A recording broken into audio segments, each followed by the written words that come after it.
प्रकाश का परावर्तन चैप्टर हम लोग शुरू कर रहे हैं। ठीक है, और मैं आप लोगों को जो हूँ इसी तरह से नोट के जरिए ही आप लोगों को पढ़ाया करूँगा, समझाया करूँगा, बताया करूँगा। ठीक है, ताकि आप लोगों को अलग से नोट खरीदने की ज़रूरत न पड़े। ठीक है, कोशिश करूँगा कि हर संभव आप लोगों को समझ में आ जाए, कहीं डाउट न रहे। ठीक है, तो साथ में जो है आप लोग कॉपी और कलम लेकर बैठ जाएं, ताकि साथ साथ में इसको नोट आउट कर सके, लिख सकें। ठीक है, शुरुआत कर रहे हैं। आज हम लोग पढ़ेंगे प्रकाश का परावर्तन। प्रकाश का परावर्तन। तो इस चैप्टर को शुरू करने से पहले कुछ चीज़ें हैं जिनको हमें जानना बहुत ही ज़रूरी है। इसके लिए हम लोग सबसे पहले ये जानेंगे कि प्रकाश क्या है। प्रकाश क्या है? जैसे यहाँ लिखें, प्रकाश जो है, प्रकाश ऊर्जा का एक प्रतिरूप है, ऊर्जा का एक रूप है जिसकी सहायता से हम वस्तुओं को देख पाते हैं। ठीक है, ऊर्जा मेरे ख्याल से आप लोग को समझ में नहीं आया होगा, है ना। बहुत सारे बच्चों को समझ में आते हैं और बहुत सारे बच्चों को समझ में नहीं आते होंगे। तो देखो, ऊर्जा, एनर्जी, ताकत समझते हो, पावर समझते हो कि नहीं। जैसे कहते इस लड़का में हिम्मत नहीं है, ताकत नहीं है, ऊर्जा नहीं है, इसके शरीर में जान नहीं है, इसके शरीर में एनर्जी है ही नहीं जो इसको पलटेगा, पकड़ के एक बार में मोड़ देगा, या यूं कहें कि इससे ये लड़ाई करने नहीं पाएगा। क्यों? क्योंकि इसका ताकत कम है, इसका ऊर्जा कम है, इसके पास ऊर्जा कम है। ठीक है, एनर्जी कम है। ठीक है, वही ऊर्जा समझ लो, यहाँ कोई दिक्कत नहीं है इसको। देखो, प्रकाश ऊर्जा का एक रूप है, ऊर्जा का एक रूप है जिसकी मदद से हम लोग क्या करते हैं, वस्तुओं को देख पाते हैं। अगर प्रकाश न हो तो हम क्या किसी भी वस्तु को देख पाएंगे? बिना प्रकाश के हम किसी भी वस्तु को देखने में सक्षम नहीं होंगे, है कि नहीं। अंधेरा में देख पाएंगे? नहीं देख पाएंगे। जिस प्रकार से अगर उसके पास ताकत ना हो तो क्या किसी को वो फाइट मार सकता है, या यहाँ तक कि चल भी सकता है क्या बिना ऊर्जा के? नहीं। तो इसी तरह से प्रकाश जो है ऊर्जा का एक रूप है, क्योंकि बिना प्रकाश के हम लोग किसी भी चीज़ को देख नहीं सकते। ठीक है, समझ में आई बात? सीधी सी बात, अगर पूछा जाए कि प्रकाश क्या है, तो प्रकाश जो है ये ऊर्जा का एक प्रतिरूप है, ऊर्जा का एक रूप है जिसकी सहायता से हम लोग किसी भी वस्तुओं को देख पाते हैं। ठीक है, याद रहेगा। चलो आगे बढ़ते हैं। दूसरा पॉइंट, वह वस्तु जिससे प्रकाश निकलता है उसे प्रकाश स्रोत कहा जाता है, लाइट सोर्स। ठीक है, जिससे प्रकाश निकलती है उसको हम लोग क्या बोलते हैं? प्रकाश स्रोत कहते हैं। टॉर्च जलाएंगे तो टॉर्च में से लाइट निकलेगा, तो टॉर्च क्या हो गया? ये प्रकाश स्रोत हो गया।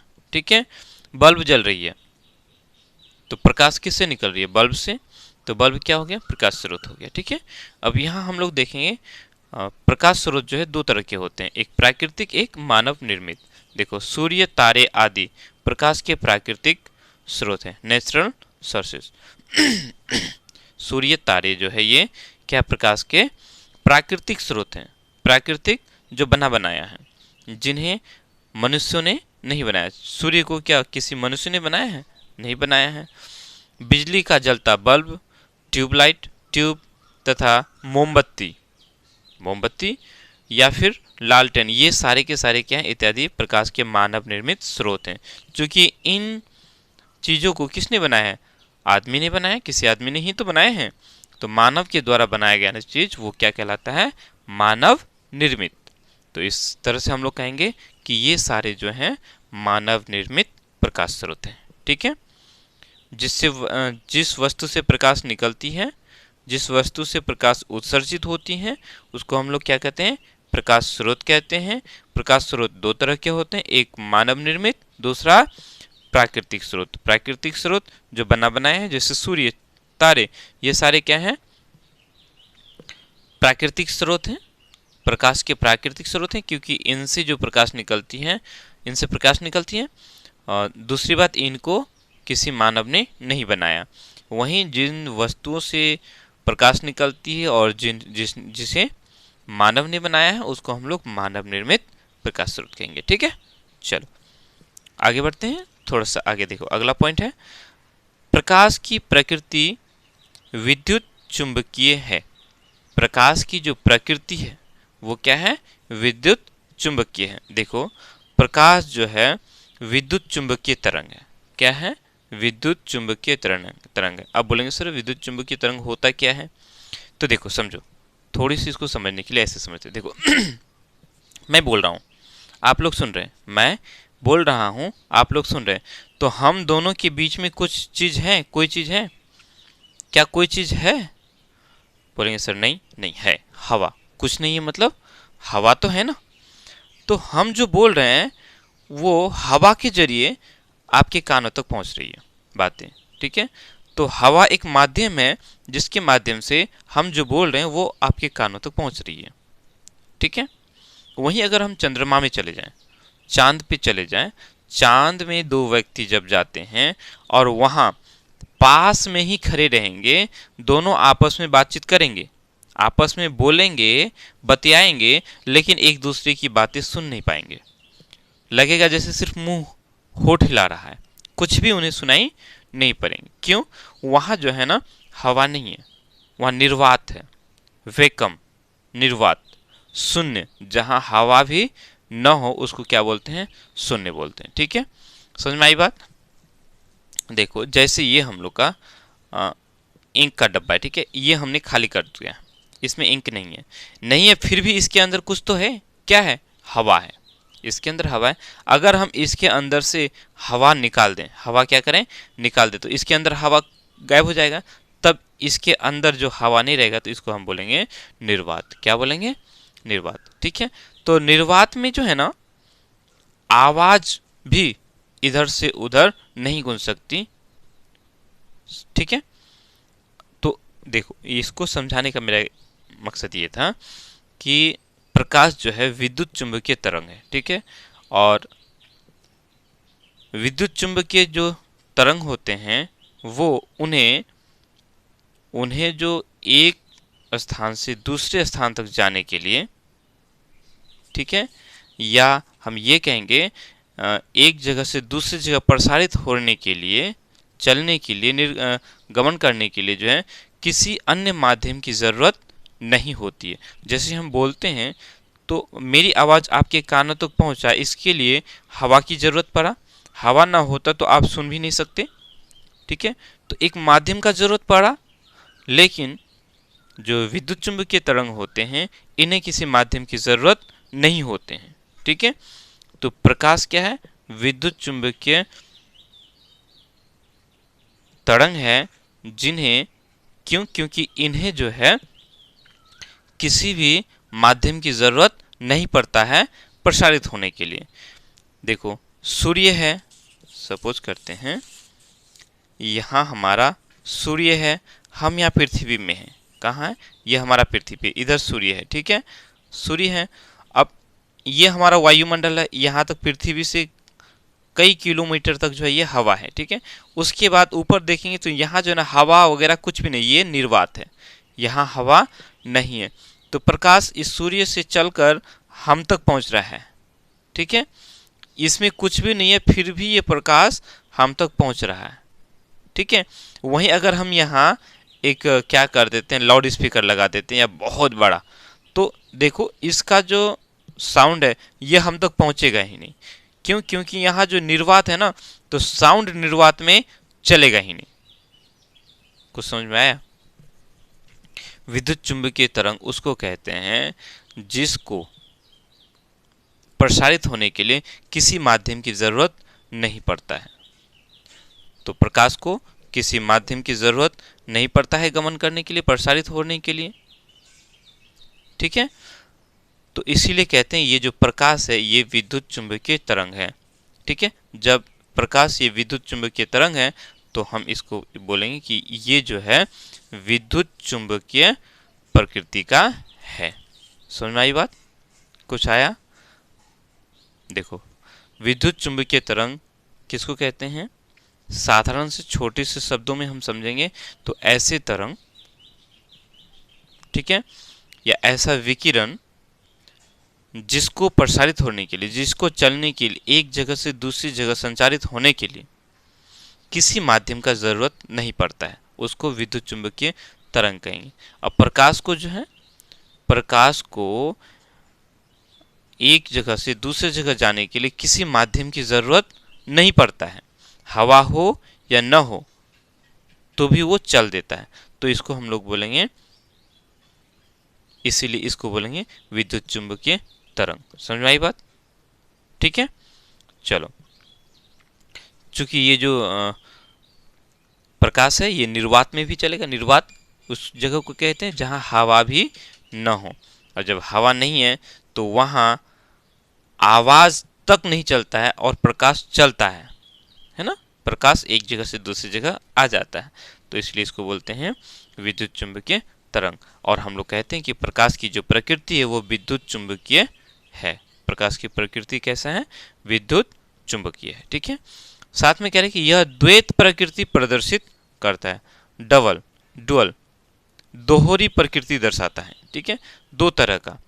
क्या क्या कहता है? कुछ परिस्थितियों में यह कण के सदृश व्यवहार करता है, कुछ परिस्थिति में ये कण की तरह व्यवहार करता है, और तो कुछ परिस्थितियों में तरंग की तरह, पर दोनों एक साथ नहीं। कभी कभी ये जो प्रकाश ये तरंग की तरह व्यवहार करता है और कभी ये कण की तरह व्यवहार करता है। इसलिए कहते हैं कि ये जो है प्रकाश, ठीक है, द्वैत प्रकृति को दर्शाता है।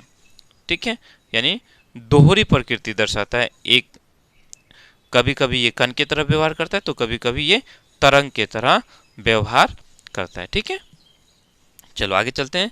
वे वस्तुएं जो प्रकाश उत्सर्जित करती हैं प्रदीप्त कहलाती हैं।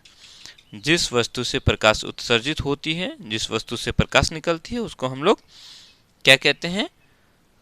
प्रदीप्त वस्तु कहते हैं। और जो प्रकाश उत्सर्जित नहीं करती है अप्रदीप्त कहलाती है। ठीक है, प्रदीप्त वस्तु और अप्रदीप्त वस्तु याद रहेगा। जिनसे प्रकाश उत्सर्जित होती है यानी प्रकाश निकलती है उसको हम लोग प्रदीप्त वस्तु कहते हैं, और जिनसे प्रकाश उत्सर्जित यानी प्रकाश नहीं निकलता है उसको हम लोग अप्रदीप्त वस्तु कहेंगे। ठीक है, ये मेरा पेंसिल है, पेंसिल से प्रकाश निकलेगा? नहीं निकलेगा, तो ये अप्रदीप्त वस्तु हो गया। ठीक है, इस पेन से प्रकाश निकलेगा क्या? नहीं निकलेगा, तो इसको हम लोग अप्रदीप्त वस्तु कहेंगे। ठीक है, ये मेरा पेचकस है, इससे प्रकाश निकलेगा? नहीं निकलेगा, इसको हम क्या बोलेंगे?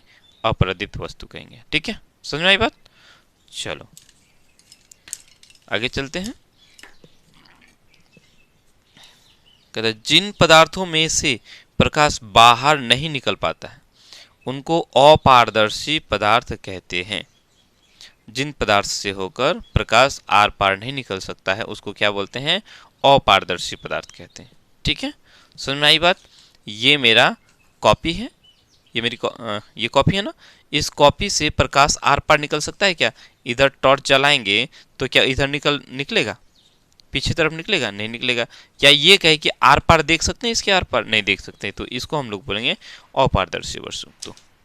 ठीक है, और जिनमें से प्रकाश आर पार निकल जाता है उनको पारदर्शी पदार्थ कहते हैं, ट्रांसपेरेंट। कोई दिक्कत? जिससे प्रकाश यानी जिससे हम लोग आर पार नहीं देख सकते उसको अपारदर्शी, और जिससे हम लोग आर पार देख सकते हैं उसको कहते हैं पारदर्शी पदार्थ। ठीक है, और कुछ पदार्थों में से प्रकाश का कुछ अंश बाहर निकल जाता है, ऐसे पदार्थों को पारभासी पदार्थ कहते हैं। क्या कहते हैं उसको? पारभासी पदार्थ कहते हैं। ठीक है, देखने की दृष्टि में अगर हम लोग देखेंगे तो पदार्थ तीन तरह के हुए। एक अपारदर्शी, जिनसे आर पार हम लोग कुछ भी देख नहीं सकते हैं। एक होता है पारदर्शी, जिनसे होकर हम लोग आर पार देख सकते हैं। और एक होता है पारभासी। क्या होता है? पारभासी, जिनसे होकर थोड़ा थोड़ा हम लोग देख सकते हैं। जैसे ये कागज, इस कागज से आर पार तो हम लोग नहीं देख सकते हैं।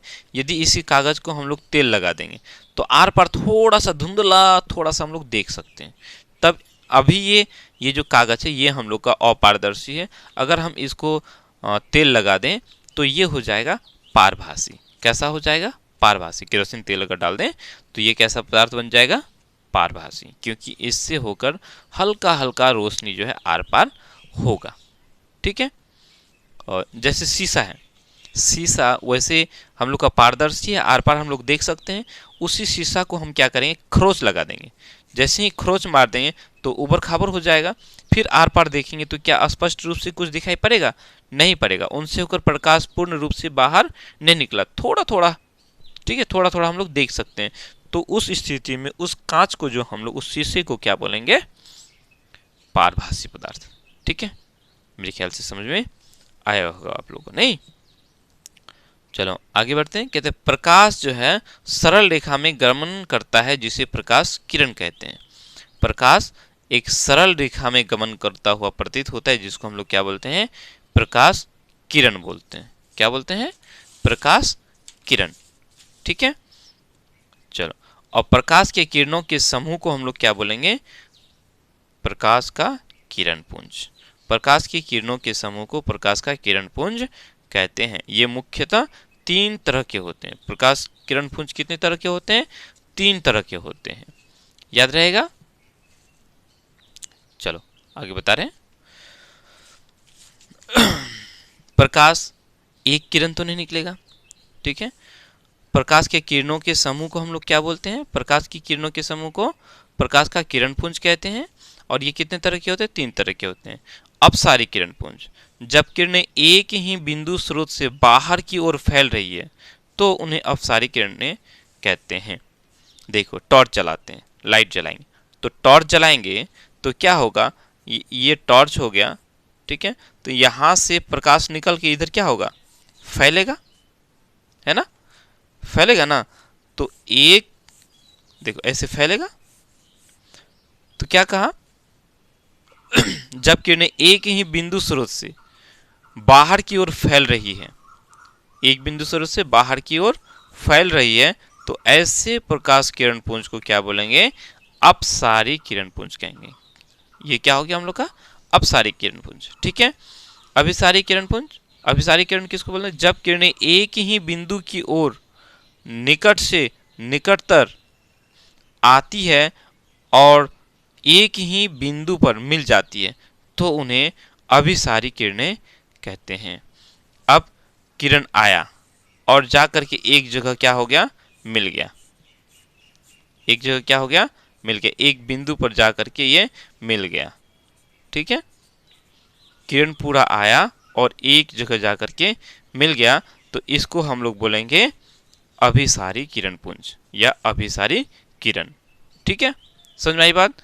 अपसारी में एक बिंदु से प्रकाश फैलता है और अभिसारी में एक बिंदु में जाकर के सिमट जाता है प्रकाश की किरणें। ठीक है, तो इसको हम लोग बोलते हैं अभिसारी किरण पुंज। ठीक है, या अभिसारी किरणें। ठीक है, वहीं एक होता है समांतर किरणें। जब किरणें समांतर दिशा में जा रही है तो उन्हें समांतर किरणें कहते हैं। देखो ये है हम लोग का सूर्य। सूर्य बहुत बड़ा है। सूर्य क्या है, बहुत बड़ा। सूर्य की अपेक्षा हम लोग का जो पृथ्वी है वो इतना छोटा है। ठीक है, तो यहाँ से सूर्य से जो प्रकाश निकलता है तो हमारे लिए हम मान लेते हैं कि इसकी जो किरणें हैं हम पर जो पड़ता है ये क्या है, समांतर है, मतलब एक समान। ठीक है, ऐसा मान के चलते हैं कि सूर्य की ओर से, सूर्य से जो हमें प्रकाश प्राप्त होते हैं उनकी जो किरण पुंज है वो क्या है, समांतर है, समांतर। ठीक है, समझ में आई बात। क्या क्या बताएं, अपसारी एक बिंदु स्रोत से प्रकाश बाहर की ओर फैलने लगती है, ये अपसारी हो गया। और किरणें जब जब किरण पुंज एक बिंदु पर मिलती है तो इसको हम लोग बोलते हैं अभिसारी। और जब किरणें समान रूप से चलती हैं तो इसको बोलते हैं समांतर किरण पुंज या समांतर किरणें। ठीक है, कोई दिक्कत। सूर्य से आती किरणों को हम लोग मान लेते हैं कि वो जो है समांतर किरण पुंज है। ठीक है, समझ में आई बात। चलो चलते हैं आगे। तो अपसारी, अभिसारी और समांतर किरण पुंज समझा दिए। आगे देखते हैं। प्रकाश अपने पथ में रखी अपारदर्शी वस्तुओं के चारों ओर नहीं चल सकता, इसलिए अंधेरे क्षेत्र बनते हैं, जिन्हें क्या कहते हैं, छाया कहते हैं। क्या कहा कि प्रकाश जो है अपने पथ में, प्रकाश अपने पथ में, चलो थोड़ा आगे ले लेते हैं, आगे समझा रहे हैं। देखो यहाँ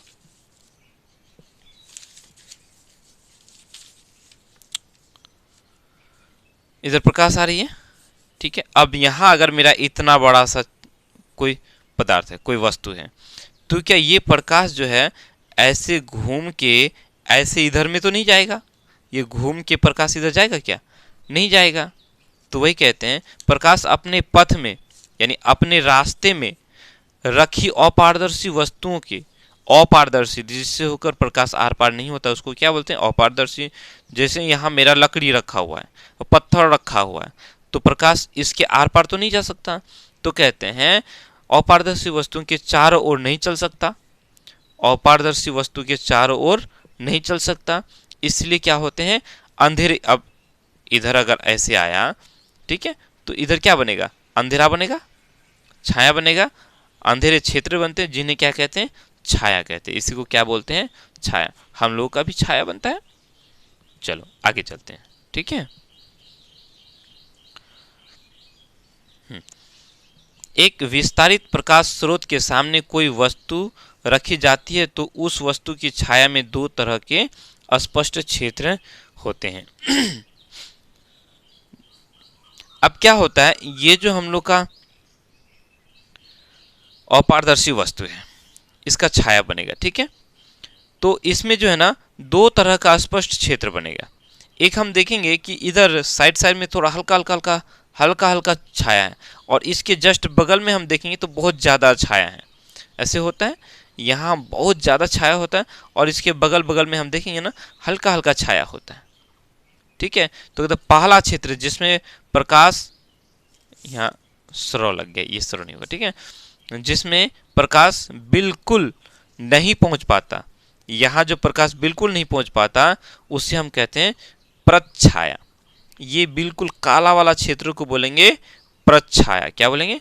प्रच्छाया। दूसरा क्षेत्र जिसमें प्रकाश अंशतः यानी हल्का हल्का पहुंच पाता है उसे उपच्छाया कहते हैं। तो साइड वाले क्षेत्र को क्या बोलेंगे? जहाँ हल्का हल्का काला क्षेत्र है उसको हम लोग बोलेंगे उपच्छाया, और जो बहुत ज़्यादा काला है उसको प्रच्छाया, और इन दोनों को मिला करके हम लोग इसको बोलते हैं छाया, ठीक है।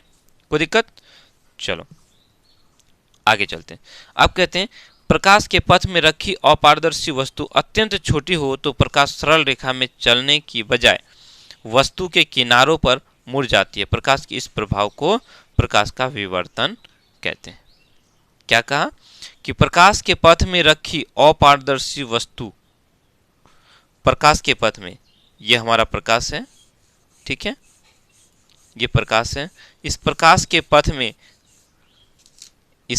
पथ में रास्ते में जो है अपारदर्शी वस्तु अत्यंत छोटी हो, अत्यंत।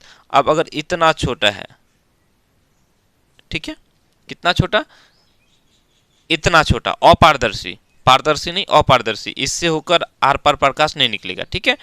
तो कहते हैं तो प्रकाश सरल रेखा में चलने के बजाय, प्रकाश ये सीधी रेखा में चलता है ना, सीधी रेखा में, अभी हम लोगों ने पढ़ा कि प्रकाश सरल रेखा में गमन करती है या गमन करता हुआ प्रतीत होता है, जिसको हम लोग प्रकाश किरण बोलते हैं, ठीक है। प्रकाश सीधी रेखा में गमन करती है जिसको हम लोग क्या बोलते हैं? प्रकाश किरण बोलते हैं, और प्रकाश के किरणों के समूह को हम लोग किरण पुंज बोलते हैं, प्रकाश किरण पुंज बोलते हैं, ठीक है।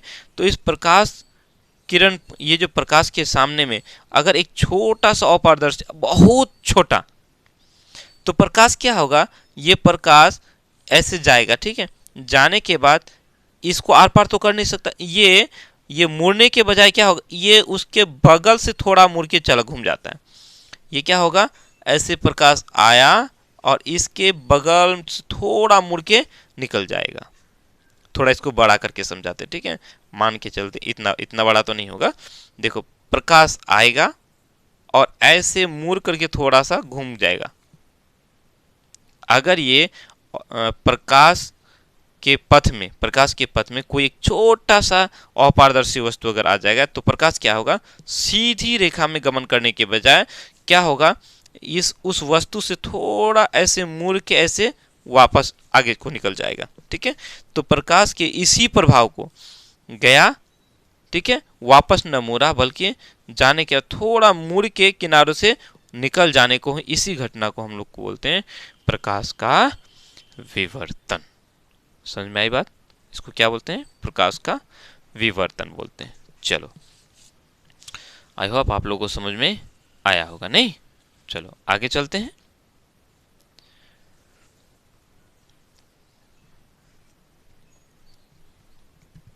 यह हम लोग प्रकाश का विवर्तन तक हम लोगों ने समझ लिया। आगे चलते हैं।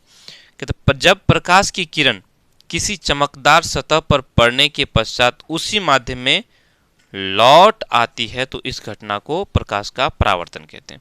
देखो, परावर्तन ऐसे समझ लो, क्रिकेट तो खेलते होंगे आप लोग, बहुत सारे बच्चे, है कि नहीं? देखो, बॉलर क्या करेगा? बॉल फेंकेगा, बॉल फेंक, ये हम लोग बॉल ऐसे फेंकेगा, आएगा बॉल ऐसे ऐसे करके उठेगा, तो बॉल यहां से आया, यहां टकराया, फिर इधर मुड़ जाना, आना, टकराना और टकरा के मुड़ जाना ही परावर्तन कहलाता है। क्या कहलाता है? परावर्तन। ठीक है, तो ऐसे ही यहां जो हम लोग का उदाहरण लिए हैं, जब प्रकाश की किरण किसी चमकदार सतह पर पड़ने के पश्चात उसी माध्यम में लौट आती है तो इस घटना को क्या कहते हैं? प्रकाश का परावर्तन कहते हैं। ये कोई चमकदार सतह है, ठीक है, प्रकाश आया, पड़ने के बाद वापस उसी माध्यम में लौट गया, उधर ही लौट गया, इधर नहीं चला गया बल्कि इधर लौट गया, तो यही प्रकाश का आना और वापस फिर लौट जाना, इसी को कहते हैं प्रकाश का परावर्तन। ठीक है, चलो, प्रकाश की किरण किसी सतह, जैसे समतल दर्पण, समतल दर्पण, दर्पण समझते हैं ना? ऐनक देखे हो जिस पर अपना चेहरा देखते हो, तो उसको क्या बोलते हैं? दर्पण बोलते हैं। दर्पण शीशा ही होता है, कांच ही होता है, जिसके एक ओर जो है पॉलिश किया हुआ होता है। ठीक है, चलो आगे चलते हैं। तो प्रकाश की किरण किसी सतह पर पड़कर कुछ नियमों का पालन करते हुए उस सतह से परावर्तित होती है। इन नियमों को परावर्तन के नियम कहते हैं। देखो, प्रकाश आया, टकराया, वापस मुड़ गया, आने और मुड़ने तक में कुछ नियम का पालन करते हैं और इसी नियम को प्रकाश का परावर्तन का नियम कहते हैं। अब वो कौन कौन से नियम है आगे देखते हैं। प्रकाश के परावर्तन के निम्नलिखित 2 नियम है। प्रकाश परावर्तन के कितने नियम है? 2 नियम। ठीक है, देखते हैं। पहला नियम कहता है कि आपतित किरण, परावर्तित किरण तथा आपतन बिंदु पर खींचा गया अभिलंब तीनों एक ही समतल में होते हैं, समतल में होते हैं। ठीक है, दूसरा नियम कहता है आपतन कोण परावर्तन कोण के बराबर होता है, यानी कि आपतन कोण और परावर्तन कोण दोनों आपस में क्या होते हैं? बराबर होते हैं। देखो यहां एक चित्र में देखो ध्यान से, थोड़ा आगे बढ़ा लेते हैं इसको।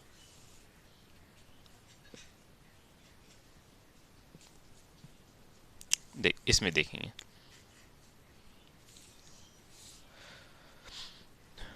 प्रकाश के परावर्तन के निम्नलिखित 2 नियम हैं। कौन कौन सा नियम? पहला नियम आपतित किरण, परावर्तित किरण तथा आपतन बिंदु पर खींचा गया अभिलंब तीनों एक ही समतल में होते हैं। देखो, ये हम लोग का ऐनक है, दर्पण, ये पॉलिश किया हुआ, ये पीछे तरफ पॉलिश किया हुआ। ठीक है, समझ में आई बात? अब जैसे मान के चलते हैं, देखो ये हम लोग का शीशा मान लेते हैं, ये क्या है? शीशा है। ठीक है, तो इस पार क्या होगा? पॉलिश किया हुआ। ठीक है, तो ये पॉलिश किया हुआ, तो इसी को दिखा रहे हैं यहां, ध्यान से देखना। तो इधर नीचे की ओर पॉलिश किया हो, ऊपर ये हम लोग का दर्पण हो गया। ठीक है, ये प्लेन जिस पर हम लोग अपना चेहरा देखते हैं। प्रकाश आया, इस आने वाले प्रकाश को हम लोग आपतित किरण बोलेंगे। आने के बाद वापस क्या हो गया? मुड़ के वापस हो गया, तो इसको हम लोग परावर्तित किरण बोलेंगे। क्या बोलेंगे? परावर्तित किरण। आपतित किरण जिस बिंदु पर टकराया उसको हम लोग बोलेंगे आपतन बिंदु, उसको क्या बोलेंगे? आपतन बिंदु। ठीक है, आपतित किरण आया, आपतन बिंदु बिंदु में टकराया और वापस परावर्तित हो गया। ठीक है, यहाँ तक हो गया। उसके बाद देखो ये जो हम लोग का समतल दर्पण है, समतल दर्पण में जब हम लोग कहीं भी एक लंब खींचेंगे, कितना 90 डिग्री में लंब खींचेंगे, तो इसको हम लोग बोलेंगे अभिलंब। तो आपतन कोण पर अभिलंब खींचेंगे, आपतन कोण पर, ठीक है, अभिलंब यानी एक ऐसा रेखा खींचेंगे जो ये और दर्पण इन दोनों के बीच का जो कोण होगा वो कितना होगा, 90 डिग्री का होगा, समकोण होगा। ठीक है, तो ये हो गया हम लोग का अभिलंब। समझ आई बात। पहला नेम क्या था, आपतित किरण, ये आपतित किरण, परावर्तित किरण, ये परावर्तित किरण, तथा आपतन बिंदु, तथा ये आपतन बिंदु पर खींचा गया, आपतन बिंदु पर ये खींचा गया अभिलंब, तीनों, ये आपतन, आपतित किरण, अभिलंब और ये परावर्तित किरण, ये तीनों ही एक ही समतल पर होते हैं, एक ही तल पर होते हैं। ठीक, तो एक ही तल पर है, पहला नियम ये कहता है। दूसरा नियम कहता है कि आपतन कोण परावर्तन कोण के बराबर होगा। देखो आपतित किरण और अभिलंब के बीच का कोण को बोलते हैं आपतन कोण, इसको क्या बोलते हैं, आपतन कोण, आई से दर्शाए हैं, कोण आई आपतन कोण। ठीक है, और कोण ये आर, अभिलंब और ये परावर्तित किरण के बीच का कोण को हम लोग बोलते हैं परावर्तन कोण। तो आपतन कोण और परावर्तन कोण आपस में क्या होते हैं, बराबर होते हैं। ये कौन कहते हैं, ये प्रकाश के परावर्तन के नियम के अनुसार जो है ऐसा होता है। ठीक है, समझ में आई बात। ध्यान दें, थोड़ा अच्छी तरह से समझोगे क्योंकि ये चीजें जो है आगे बहुत काम का आएगा। आगे बढ़ते हैं, थोड़ा ये समझ लेते हैं बस, जो जो मैंने इसमें बताया वही चीज आगे थोड़ा है। आपतित किरण क्या है, तो किसी सतह पर पड़ने वाली किरण को आपतित किरण कहते हैं। ये किरण इस सतह पर पड़ता है तो इसको हम लोग आपतित किरण बोलते हैं। उसके बाद आपतन बिंदु किसको बोलते हैं, जिस बिंदु पर आपतित किरण सतह से टकराती है उसे आपतन बिंदु कहते हैं, या आपतित किरण जिस बिंदु पर टकराती है उसको आपतन बिंदु कहते हैं। परावर्तित किरण किसको बोलते हैं, तो जिस माध्यम से चलकर आपतित किरण सतह पर आती है उसी माध्यम में लौट गई किरण को परावर्तित किरण कहते हैं। देखो प्रकाश इधर से आया आपतित किरण, वापस उसी ओर क्या हो गया, लौट गया, तो इसको हम लोग बोलते हैं परावर्तित किरण बोलते हैं। ठीक है, और अभिलंब किसको कहते हैं, तो किसी समतल सतह के किसी बिंदु पर खींचे गए लंब को उस बिंदु पर अभिलंब कहते हैं। देखो ये आपतन बिंदु पर खींचा गया अभिलंब है, अगर हम यहाँ इस बिंदु पर अगर एक ऐसे लंब खींचेंगे, ठीक है, तो इस बिंदु पर ये जो लंब खींचे ये हो गया अभिलंब, इस बिंदु का ये अभिलंब, आपतन बिंदु पर खींचे तो ये आपतन बिंदु पर अभिलंब हो गया। ठीक है, समझ में आ गया। उसके बाद आपतन कोण,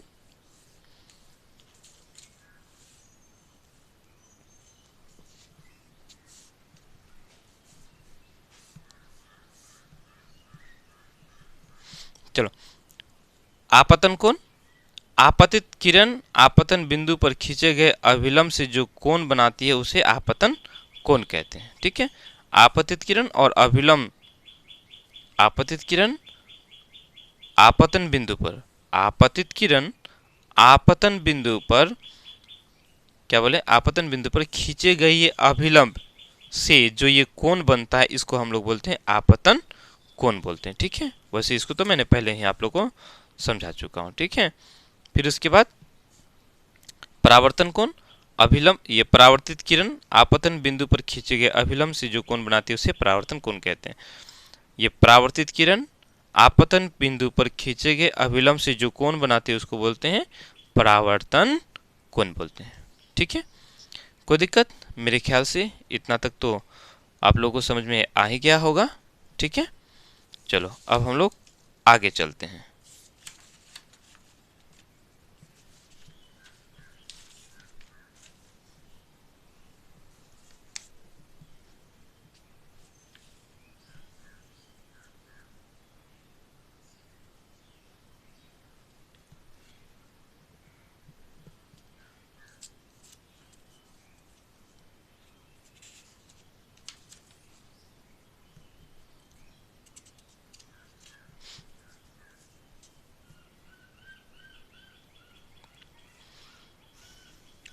चलो आगे देखते हैं। परावर्तन की ये नियम गोलीय पृष्ठों सहित सभी प्रकार के परावर्तक पृष्ठों के लिए लागू होते हैं।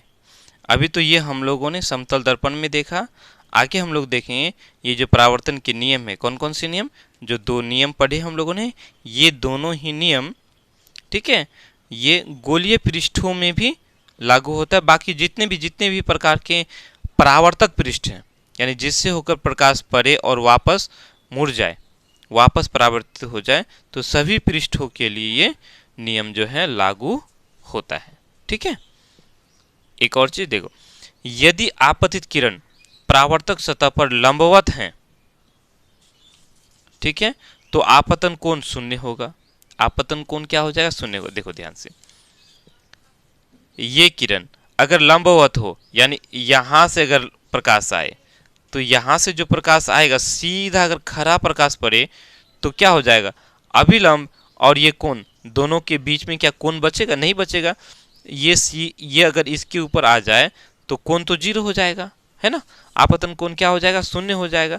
वही कहता है कि यदि आपतित किरण परावर्तक सतह पर लंबवत हैं, लंबवत मतलब सीधा 90 डिग्री के, ये परावर्तक सतह पर लंबवत हो, 90 डिग्री पर पड़े, तो आपतन कोण क्या हो जाएगा, शून्य हो जाएगा। जैसे ही यह आपतन कोण शून्य हो जाएगा तो क्या हो जाएगा, परावर्तन कोण भी शून्य हो जाएगा। जब परावर्तन कोण शून्य होगा तो क्या होगा, ये परावर्तित किरण भी उसी ओर वापस मुड़ जाएगा। नहीं, तथा परावर्तन के दूसरे नियम के अनुसार परावर्तन का कोण भी क्या हो जाएगा, शून्य हो जाएगा। प्रकाश की किरण जिस मार्ग से आपतित होती है, प्रकाश की किरण जिस माध्यम से आपतित होती है, आ रही होती है, परावर्तक सतह से, ये परावर्तक सतह से टकराने के बाद पुनः क्या हो जाएगा, उसी माध्यम में लौट जाती है। समझ में आएगी बात। चलो, यानी जब हम लोग सीधा खड़ा दर्पण में यदि टॉर्च मारे सीधा, तो क्या हो जाएगा, वो प्रकाश इधर उधर नहीं जाएगा, बल्कि फिर सीधा वापस जो है हमारे टॉर्च में ही आ जाएंगे। कोई दिक्कत। चलो अब हम लोग आगे चलते हैं। अब हम लोग प्रतिबिंब के बारे में समझेंगे। क्या कहा, किसी बिंदु स्रोत से आती हुई प्रकाश की किरणें दर्पण से परावर्तन के बाद जिस बिंदु पर मिलती है या जिस बिंदु से आती हुई प्रतीत होती है, उसे उस बिंदु स्रोत का प्रतिबिंब कहते हैं। सिंपल पहले समझो, दर्पण ले लो, उसमें अपना चेहरा देखते हो, चेहरा देखते हो ना, मुखौटा देखते हो ना जी, तो वो जो चेहरा होता है वही हमारा प्रतिबिंब होता है, वही हमारा क्या होता है, प्रतिबिंब होता है। चूंकि हम लोग यहाँ प्रकाश के बारे में पढ़ते हैं, ठीक है, इसीलिए प्रकाश से ही हम लोग लेंगे। प्रकाश, किसी भी प्रकाश को हम लोग यहाँ बिंदु स्रोत मान लेंगे, ठीक है। तो बिंदु स्रोत से आती हुई प्रकाश की किरणें दर्पण से परावर्तन के बाद जिस बिंदु पर मिलती है या जिस बिंदु से आती हुई प्रतीत होती है, उसे उस बिंदु स्रोत का क्या कहेंगे हम लोग, प्रतिबिंब कहेंगे। देखो ऐसे समझो, यहां हम लोग का दर्पण है रखा हुआ, ये क्या है, दर्पण, ठीक है। यहां से हमने यहां एक कैंडल जला दिया, मोमबत्ती जला दिया, क्या जला दिया, मोमबत्ती। तो ये दर्पण, इसका जो चित्र इस दर्पण में बनेगा, दर्पण के पीछे बनेगा, चेहरा दिखाएगा ना जी। तो जिस बिंदु से आती हुई प्रतीत होती, अगर यहां हम लोग का मोमबत्ती है तो ऐसा लगेगा कि पीछे मोमबत्ती जल रहा है, लगेगा ना। तो इस मोमबत्ती का जो प्रतिबिंब बना इस दर्पण में, वो यहां बना, ठीक है। लगेगा कि वहां से जो है प्रकाश आ रहा है, या ये जो प्रकाश है उधर से आ रहा है या उधर में है, ऐसा लगेगा, ठीक है। या एक ऐसा भी होता है, एक स्थिति में आप लोग ऊपर में देख सकते हैं, जहां मैं ये दिखा रहा हूं वास्तविक और आभासी प्रतिबिंब के बारे में, ठीक है। इसको आप लोग देख सकते हैं, ऊपर में देखिएगा, आप लोग को दिखाई दे रहा होगा, ठीक है। यहां देखें, एक स्थिति होगा कि इसका प्रतिबिंब, ठीक है, इधर ना बन के इधर बने, एक पर्दा होगा, ठीक है। इस ये जो प्रकाश है, ठीक है, इसका प्रतिबिंब यहाँ, प्रकाश यहाँ टकराएगा, टकराने के बाद यहाँ नजर आएगा, यहाँ, ठीक है। तो ये भी प्रतिबिंब है और इसका एक स्थिति में हम लोग का यहाँ जो प्रतिबिंब बने ये भी प्रतिबिंब है, ठीक है। जहां से यहां से देखो, एक बार फिर पढ़ के देखो अच्छा से, थोड़ा अच्छी तरह से समझ में आ जाएगा। किसी बिंदु स्रोत से आती हुई प्रकाश की किरणें दर्पण से परावर्तन के बाद, यहां से प्रकाश आती हुई इसे दर्पण से परावर्तन के बाद जिस बिंदु से आती हुई प्रतीत होता है, तो अंदर से आती हुई प्रतीत होगा तो ये इसका प्रतिबिंब हो गया। या हम ये कहें कि जहां मिलती है, जहां जिस बिंदु पर मिलती है, तो हम देखेंगे ये जो प्रकाश है ना यहां मिलता है, जब ये प्रकाश यहां मिले, ठीक है, तो हम इसको बोलेंगे प्रतिबिंब, ठीक है। और प्रतिबिंब जो है ये दो तरह के होते हैं। प्रतिबिंब कितने तरह के होते हैं? दो तरह के होते हैं। प्रतिबिंब दो प्रकार के होते हैं, वास्तविक रियल और काल्पनिक या आभासी वर्चुअल, ठीक है। वास्तविक और आभासी या बोलो काल्पनिक, दो तरह के प्रतिबिंब होते हैं, ठीक है।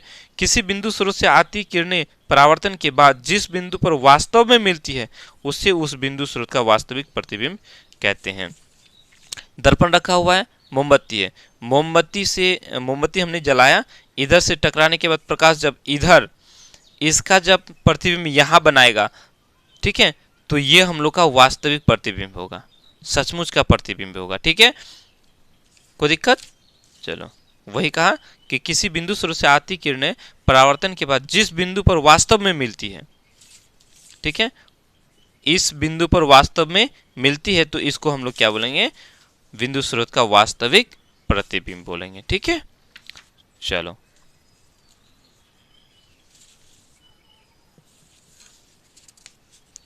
ये हो गया वास्तविक प्रतिबिंब।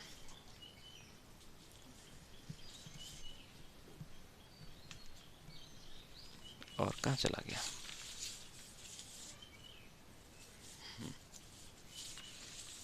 यहाँ